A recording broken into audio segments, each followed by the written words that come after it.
आज आपल्याला भारताचा नकाशा समजावून घ्यायचा आहे. नकाशाचं सगळ्यात उत्तम माध्यम नकाशा समजून घेण्याचं गुगल मॅप्स.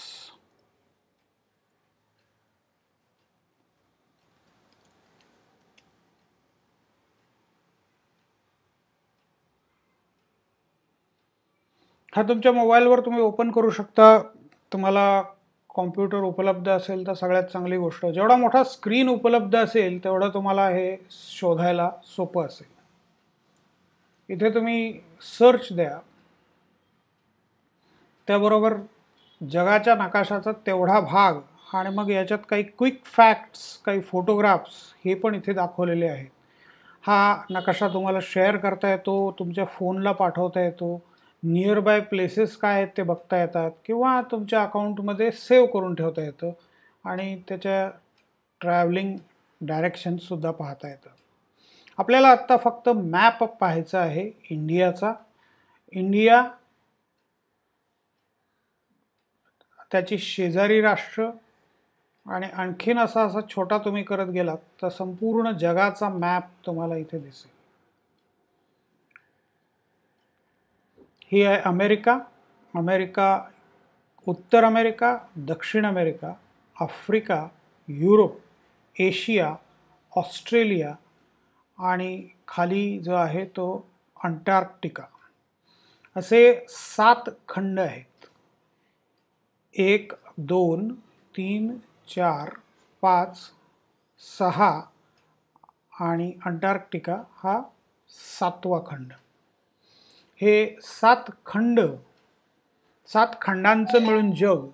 आज त्याची पॉप्युलेशन 7.5 अब्जाच्या आसपास आहे. म्हणजे प्रत्येक खंडात 1 अब्ज असं अगदी इक्वल डिस्ट्रीब्युशन हे नाही आहे. मॅक्झिमम पॉप्युलेशन कॉन्सन्ट्रेटेड आहे ते या भागामध्ये, एशियामध्ये. त्याच्यात सुद्धा आपल्याला माहिती आहे चीन पहिल्या नंबरवरती, त्याच्या खालोखाल आपण दुसऱ्या नंबरवरती, तिसऱ्या नंबरवर आहे ते अमेरिका.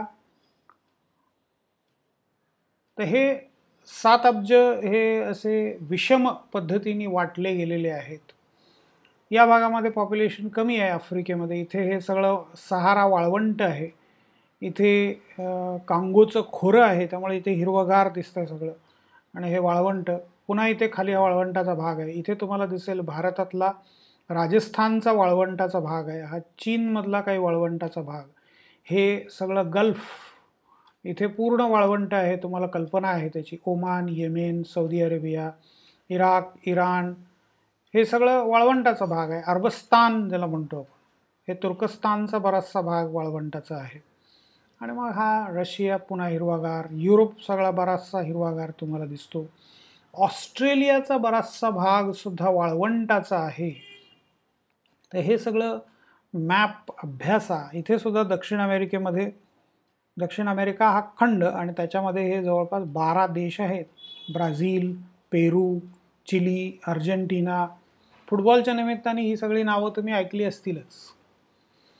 हा अटलांटिक समुद्र, हा इकडे पॅसिफिक महासागर, इकडे सुद्धा तसाच परत पॅसिफिक महासागर. कारण तुम्हाला माहिती असेल की पृथ्वी गोल आहे.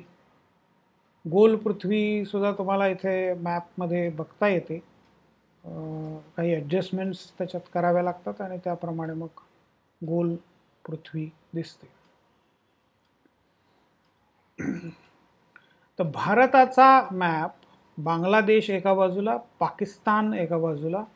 तर हे एकेकाळी म्हणजे 1947 पूर्वी भारताचेच भाग होते.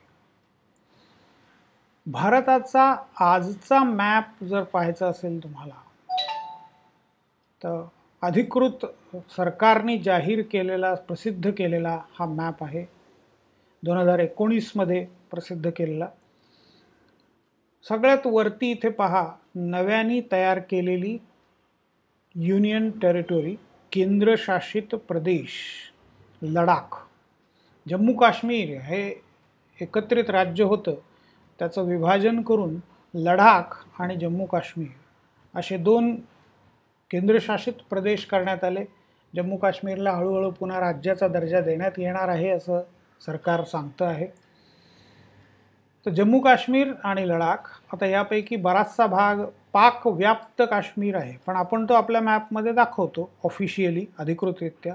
इकडचा काही भाग चीननी ताब्यात घेतलेला आहे, पण तोही आपण आपल्या मॅपमध्ये दाखवतो, अधिकृत मॅपमध्ये दाखवतो. त्याप्रमाणे ताजिकिस्तान, अफगाणिस्तान हे एक प्रकारे आपले शेजारी होतं, पण हा प्रत्यक्षात आपल्या हातात हा भाग नाही आहे. लाईन ऑफ कंट्रोल इथे आहे LOC, तर LOCच्या पलीकडचा भाग पाकिस्तानच्या ताब्यात आहे, पण आपण तो वादग्रस्त किंवा पाकव्याप्त असं म्हणतो. अर्थात पाकिस्तानचा दृष्टिकोन उलटा आहे, ते संपूर्ण काश्मीरला भारतव्याप्त काश्मीर असं म्हणतात. आणि काश्मीरी लोकांचा मुद्दा, काही काश्मीरी लोकांचा आणखीन तिसरा वेगळाच आहे. त्यांना काश्मीर स्वतंत्र हवं आहे. स्वातंत्र्य मिळण्यापूर्वी काश्मीर हे वेगळं संस्थान होतं. हरिसिंग हा तिथला राजा होता, हिंदू राजा, आणि प्रजा बरीचशी मुस्लिम, परंतु हे राज्य वेगळं होतं, त्यांची एक वेगळी संस्कृती होती आणि ते आपल्या पद्धतीने जीवन जगत होते. पण भारत आणि पाकिस्तान या संघर्षामध्ये किंवा हिंदू मुसलमान संघर्षामध्ये हा काश्मीरचा प्रश्न निर्माण झालेला आहे. आजपर्यंत त्याच्यावर उत्तर नाही आहे सापडलेलं. समाधानकारक, सर्व पक्षांचं समाधान होईल असं उत्तर मिळणं इथं खूप कठीण दिसतं आहे. आणि आंतरराष्ट्रीय राजकारणामध्ये पण याचे सतत वेगवेगळे पद्धतीने उल्लेख केले जातात. आत्ता युनायटेड नेशन्सची जनरल असेंब्ली चालू आहे, संयुक्त राष्ट्र आमसभेची परिषद चालू आहे, तर त्याच्यामध्ये तुर्कस्ताननी त्याचा उल्लेख केला. त्याच्यामध्ये सतत काश्मीरच्या प्रश्नाचा उल्लेख वेगवेगळ्या पद्धतीने केला जातो. तर हे लडाख आणि जम्मू आणि काश्मीर हे दोन केंद्रशासित प्रदेश, त्याच्या खाली त्याला लागून असलेला हा हिमाचल प्रदेश. हिमाचल प्रदेशची राजधानी आपल्याला माहीत असते नावाने ऐकून, शिमला. काही जण तुमच्यापैकी जाऊन आलेले असाल, ट्रेकिंग वगैरे करत असाल तर तुम्हाला अधिक माहिती असेल. तर या भागात हा सुद्धा सगळा हिमालयाचा भाग आहे, हिमालयाच्या पर्वतरांगांनी व्यापलेला असा भाग आहे, थंड प्रदेश आहे, इथेही बर्फ पडतो. त्याच्याच बाजूला पंजाब आणि चंदीगड.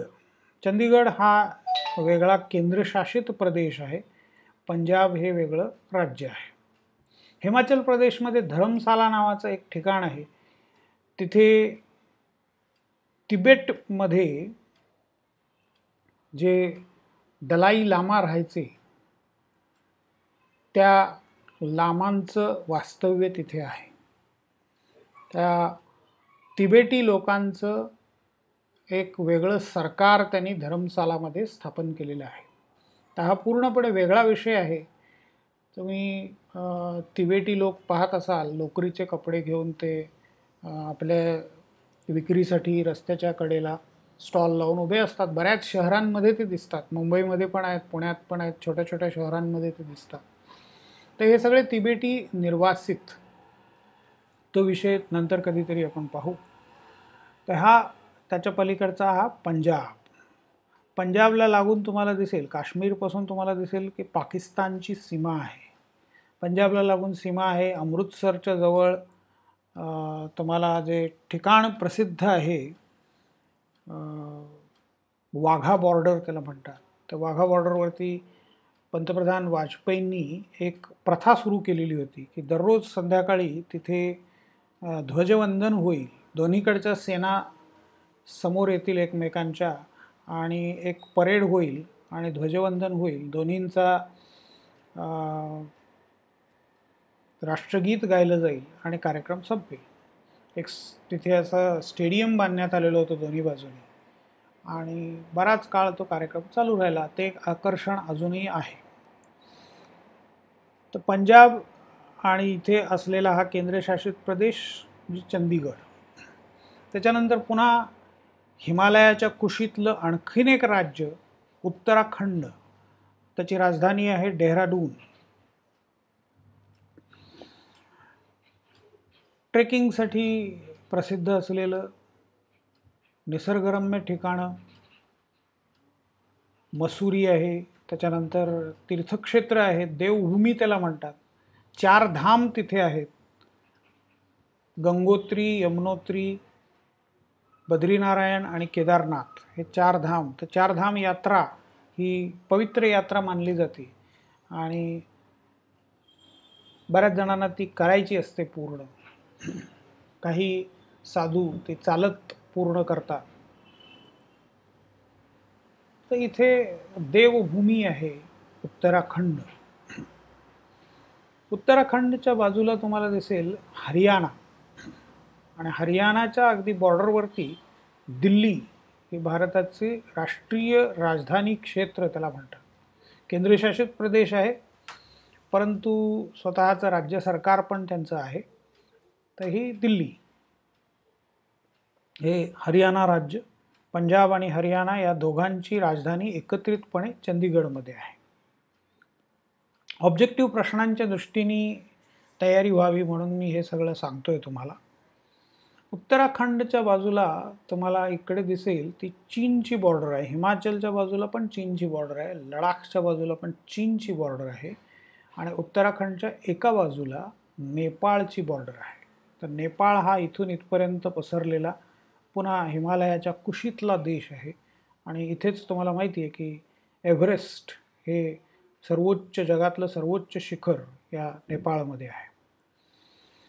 दिल्लीच्या दुसऱ्या बाजूला आणि उत्तराखंडच्या दक्षिणेला, कारण उत्तराखंड हा पूर्वी उत्तर प्रदेशचा एक भाग होता, तर दिल्लीच्या बाजूला आणि उत्तराखंडच्या दक्षिणेला उत्तर प्रदेश,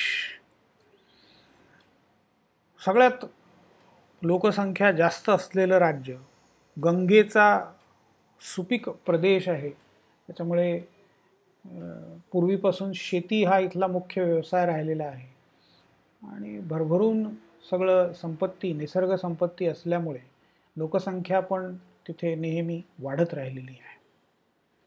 उत्तर प्रदेश राजकीयदृष्ट्या भारतामधलं अतिशय सेन्सिटिव्ह असं स्टेट आहे. बरेचसे पंतप्रधान आपले उत्तर प्रदेशमधून आलेले आहेत. लखनौ हे त्याचं राजधानीचं शहर आहे. त्याच्याच बाजूला इकडे राजस्थान पुन्हा पाकिस्तान बॉर्डरवर असलेलं राज्य. राजस्थानची राजधानी आहे जयपूर.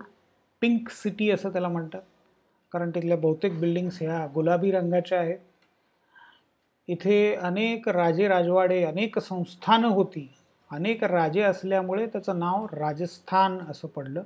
आजही तिथे अनेक राजे आहेत, त्यांच्या क्षेत्रात त्यांचा प्रभाव आहे. अर्थात आता प्रत्यक्ष सत्ता काही राहिलेली नाही, परंतु लोक त्यांना मान देतात. त्यांच्याकडे संपत्ती आहे, त्यामुळे ती त्यांनी आणखीन विकसित केलेली आहे. तर त्यांचा एक वेगळा मान सन्मान. हिंदी पिक्चर्समध्ये पण बऱ्याच वेळेला हे राजस्थानची घराणी दाखवतात. तिथले महाल, तिथल्या मोठ्या मोठ्या बिल्डिंग्स. आता बहुतेकांनी त्याचं हॉटेलमध्ये किंवा टुरिस्ट सेंटरमध्ये कन्व्हर्शन केलेलं दिसतं. राजस्थानच्या बाजूला हा आहे मध्य प्रदेश. या सगळ्या पट्ट्याला मिळून आता मध्य प्रदेशची राजधानी भोपाळ. मध्य प्रदेशचा एक तुकडा तोडून केलेलं हे छत्तीसगड राज्य, आदिवासी बहुल राज्य आहे. छत्तीसगडची राजधानी आहे रायपूर. याच्या बाजूला इथे तुम्हाला दिसेल बिहार. बिहारची राजधानी पटना. उत्तर बिहार म्हणजे आजचा बिहार, आणि दक्षिण बिहार म्हणजे आजचा झारखंड. उत्तराखंड, झारखंड आणि छत्तीसगड 2001 साली एकाच वेळेला हे तिन्ही राज्य, भाजपचं सरकार होतं, लालकृष्ण अडवाणी गृहमंत्री होते, आणि त्यांनी ही 3 राज्य छोटी निर्माण केली. त्याच वेळेला विदर्भसुद्धा वेगळा काढायचा त्यांचा विचार होता, परंतु शिवसेनेचा प्रचंड विरोध झाल्यामुळे त्यांनी तो प्लॅन बदलला किंवा पोस्टपोन केला असं म्हणा, कारण अजूनही स्वतंत्र विदर्भासाठीची चळवळ जागृत आहे. मधून अधून ते डोकं वर काढते. बिहारमधला बी किंवा BI, मध्य प्रदेशमधला MA, आणि राजस्थानमधला R, आणि उत्तर प्रदेशमधला U. बीमारू बिमारू राज्य असं यांना म्हणतात, कारण ह्या सगळ्या राज्यांमध्ये हा हिंदी बेल्ट आहे. ह्याच्यामध्ये हरियाणाचा पण समावेश होतो. उत्तराखंड पूर्वी उत्तर प्रदेशचाच भाग होता, पण हा सगळा मिळून हिंदी बेल्ट आहे. हिंदी हार्टलँड असं पण त्याला म्हणतात. आणि राजकीयदृष्ट्या अतिशय प्रभावी असलेला भाग. इथे सत्ता असली की भारतामध्ये सत्ता मिळवणं सोपं जातं. तर ही बिमारू का, बिमारू म्हणजे आजारी या अर्थाने तो शब्द वापरला जातो. तर हे सगळे मागास प्रदेश आहे. शिक्षणाचं प्रमाण कमी, आरोग्य सेवा उपलब्ध फारशा नाहीत. आता मध्य प्रदेशमध्ये बऱ्यापैकी सुधारणा झालेली दिसते. बिहारमध्ये तसे क्लेम केले जातात, उत्तर प्रदेशमध्ये तसे क्लेम केले जातात. तर हे सगळं मिळून बिमारू स्टेट्स. लोकसंख्या प्रचंड, प्रॉब्लेम्स, गुन्हेगारी किंवा रोगराई. आत्तासुद्धा कोविडच्या दुसऱ्या लाटेमध्ये या भागामध्येच मृत्यूचं प्रमाण जास्त होतं. अंधश्रद्धांचं राज्य तुम्हाला इथे चाललेलं दिसतं मोठ्या प्रमाणावरती. काही भागात इथे झारखंड आणि छत्तीसगड या भागामध्ये आदिवासी मोठ्या प्रमाणावरती आहेत. बिहारमध्ये पण आहेत. कोळसा खाणी, बिहारमध्ये गुन्हेगारीचं प्रमाण खूप मोठं आहे. तर हा सगळा भारताचा हार्टलँड म्हणतो आपण, हिंदी हार्टलँड. अगदी थेट हिमाचल प्रदेशपासून तुम्हाला दिसेल की हिमाचल, उत्तराखंड, हरियाणा, उत्तर प्रदेश, राजस्थान, मध्य प्रदेश, बिहार, झारखंड, छत्तीसगड हे सगळे हिंदी भाषिक राज्य आहेत. बाकीच्या प्रत्येक राज्याची भाषा आपली आपली वेगळी आहे. लडाखमधली वेगळी, जम्मू काश्मीरमधली वेगळी. तिथे डोगरी भाषा आहे जम्मूच्या भागामध्ये. काश्मीरमध्ये काश्मीरी भाषा वेगवेगळी बोलली जाते. गुजरातमध्ये गुजराती आहे. महाराष्ट्रामध्ये मराठी, तेलंगणा आंध्रमध्ये तेलुगू, कर्नाटकमध्ये कन्नड, गोवामध्ये कोकणी, केरळमध्ये मल्याळम, तमिळनाडूमध्ये तमिळ. तर हे सुद्धा लक्षात ठेवा, दक्षिणेकडच्या सगळ्या भाषा एक नाही आहेत. कर्नाटक कन्नड, तेलंगणा आणि आंध्रचा तुकडा पाडून तेलंगणची निर्मिती करण्यात आली. तर तेलंगणची राजधानी आहे हैदराबाद आणि आंध्रची राजधानी आहे अमरावती. तर हे दोन वेगवेगळे प्रदेश करण्यात आले, पण दोघांची भाषा एकच आहे, तेलुगू. अर्थात भाषेचं प्रकार थोडा वेगळा असतो. भाषा दर 10 मैलावरती बदलत जाते असं म्हणतात. महाराष्ट्रात सुद्धा तुम्हाला कल्पना असेल, कोकणामध्ये बोलली जाणारी मराठी वेगळी, पश्चिम महाराष्ट्रात बोलली जाणारी मराठी वेगळी, जळगाव किंवा खानदेशकडे बोलली जाणारी मराठी वेगळी, मराठवाड्यातली वेगळी आणि विदर्भातली वेगळी. तसंच तेलंगणा आणि आंध्रमध्ये आहे. कर्नाटकमध्ये पण कन्नडचे वेगवेगळे अवतार तुम्हाला दिसतात. तमिळनाडूमध्ये अर्थातच तमिळ भाषा, केरळमध्ये मल्याळम, ओडिशामध्ये उडिया भाषा आहे. हा हिंदी बेल्टचा आपण उल्लेख केला, हा सगळा पाहिला. याच्यामध्येच तुम्हाला गुजरातमध्ये Dadra and Nagar Haveli and Daman and Diu या सगळ्यांचं मिळून एकत्रित केंद्रशासित प्रदेश आता नव्याने करण्यात आलेला आहे. मी जी लिस्ट दिली आहे त्याच्यामध्ये सुद्धा त्याचा उल्लेख असाच केलेला आहे. गोवा सुद्धा अगदी अलीकडेपर्यंत 1987 पर्यंत केंद्रशासित प्रदेश होता. त्याच्यानंतर त्याचं स्वतंत्र राज्य झालं. लक्षद्वीप हा केंद्रशासित प्रदेश आहे. छोटी छोटी बेटं आहेत. पॉंडिचेरी खरं आहे इथे, पण त्याचा एक तुकडा माहे हा इकडे केरळच्या बॉर्डरवरती तुम्हाला दिसेल, किनाऱ्यावरती. तर हाही पॉंडिचेरीचा भाग आहे आणि यानम हाही पॉंडिचेरीचा भाग आहे. कराईकल हा पण पॉंडिचेरीचा भाग आहे. त्यामुळे पॉंडिचेरीचे तुकडे किती? 1, 2, 3, 4. पॉंडिचेरी हा केंद्रशासित प्रदेश 4 तुकड्यांमध्ये विभागलेला आहे. आणि या सगळ्यांवरती कोणाचं राज्य होतं? फ्रेंचांचं राज्य होतं. अगदी ब्रिटिश गेल्यानंतरही बराच काळ ते भारतामध्ये राहिले. त्याच्यानंतर हा हिंदी पट्टा, हा ओडिया भाषिकांचा पट्टा, आणि त्याच्या पलीकडे हे जे आहे ते वेस्ट बेंगॉल, पश्चिम बंगाल. ममता बॅनर्जी आणि इलेक्शन्स ह्याच्यामुळे आत्ता तुम्ही बरंच बंगालबद्दल ऐकलं असेल. बंगाली नेते आहेत, अभिनेते आहेत, लेखक आहेत, कवी आहेत. महाराष्ट्राच्या बरोबरीने बंगालनी स्वातंत्र्य चळवळीमध्ये भाग घेतलेला होता. जेवढे महाराष्ट्रामध्ये स्वातंत्र्य सैनिक आणि नेते होऊन गेले तेवढेच बंगालमध्ये पण तुम्हाला दिसतात. बंगालच्या टोकाला वरती आहे ते सिक्कीम. 1975मध्ये आपण ते भारतामध्ये सामील करून घेतलं. तो एक स्वतंत्र देश होता, पण चीनच्या भीतीमुळे सिक्कीम शेवटी भारतामध्ये सामील झालं. पण सिक्कीमचं कल्चर भारतापेक्षा बरंच वेगळं आहे. तिथे मातृसत्ताक पद्धती आहे, म्हणजे स्त्री ही घरातली प्रमुख असते आणि स्त्रीचा नवरा नाही तर भाऊ हा तिला घर चालवायला मदत करतो.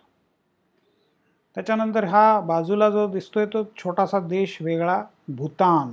हा स्वतंत्र देश आहे, पण याला सुद्धा आपण खूप मदत करतो.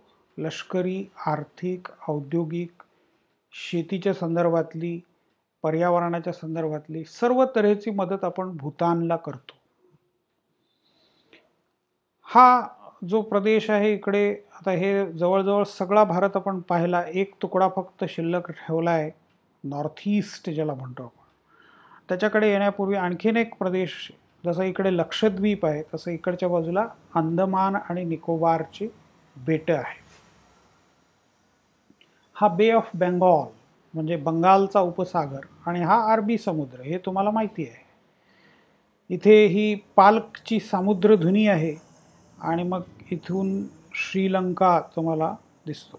श्रीलंकेचा हा छोट्याशा नारळासारखा आकार इथे आहे आणि त्याच्या खाली आहे तो हिंदी महासागर. तर हिंदी महासागराचेच हे समुद्र आहेत, अरबी समुद्र आणि बंगालचा उपसागर. तर वेस्ट बेंगॉलला लागून हा बांगलादेश. बांगलादेशची 1971च्या युद्धानंतर निर्मिती झाली. बांगलादेशच्या निर्मितीमध्ये भारताने मोठा पुढाकार घेतला. बांगलादेशचा हा जो भाग आहे, छोट्या भारतासारखी म्हणजे प्रतिकृती असल्यासारखं दिसतो तो, तर त्याला पूर्व पाकिस्तान असं म्हणायचं. हा जो पाकिस्तान आहे त्याला पश्चिम पाकिस्तान आणि हा पाकिस्तान पूर्व पाकिस्तान. म्हणजे जिनानी जो पाकिस्तान मागितला होता तो असा 2 तुकड्यांमध्ये विभागलेला होता, पश्चिम पाकिस्तान आणि पूर्व पाकिस्तान. पूर्व पाकिस्तानमध्ये बंगाली लोक राहत होते. जिनानी तो मागितला त्याचं कारण दोन्हीकडे मुस्लिम बहुसंख्या होती. सगळे मुस्लिम नव्हते, मुस्लिम बहुसंख्या होती आणि या मुसलमानांचा आणि यांचा सांस्कृतिकदृष्ट्या तसा फारसा काही संबंध नव्हता. भौगोलिकदृष्ट्या काही संबंध असायचं कारण नाही. इकडे भौगोलिक रचना वेगळी होती, इकडे भौगोलिक रचना वेगळी होती. इथे भाषा बंगाली भाषा बोलली जात होती, तर इथे उर्दू किंवा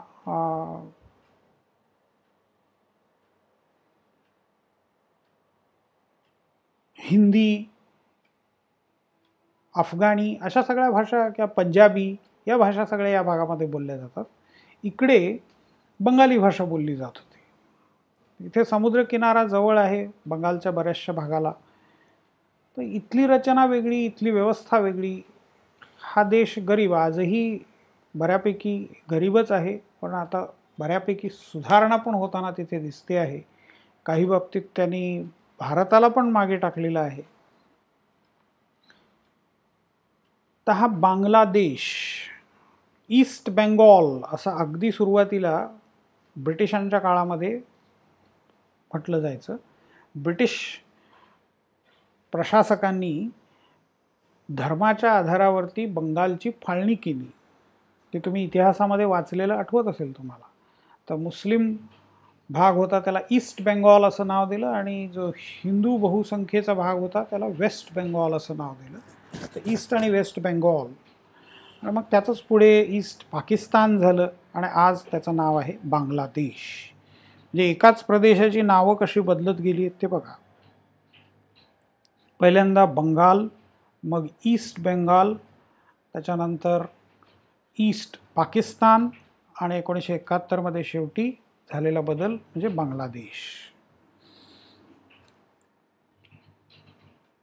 तर इथे अंदमान आणि निकोबार आयलंड्स, अंदमान आणि निकोबार आयलंड भारतापासून खूप लांब आहेत आणि इंडोनेशियाच्या जवळ आहेत. तर इथे वर्ल्ड मॅपमध्ये तुम्हाला हे अधिक चांगलं दिसेल. अंदमान सी, आता इथे गल्फ ऑफ थायलंड म्हणजे हे थायलंड आहे. थायलंड एका प्रकारे आपला शेजारी राष्ट्र आहे असं म्हणायला हरकत नाही. मध्ये अंदमान सी आहे आणि इकडे तुम्हाला दिसेल इंडोनेशिया आहे. इंडोनेशिया, थायलंड, मलेशिया हे तसे आपले अंदमानच्या दृष्टिकोनातून जर पाहिलं तर शेजारी राष्ट्र आहेत, थेट समोरची जवळची राष्ट्र आहेत.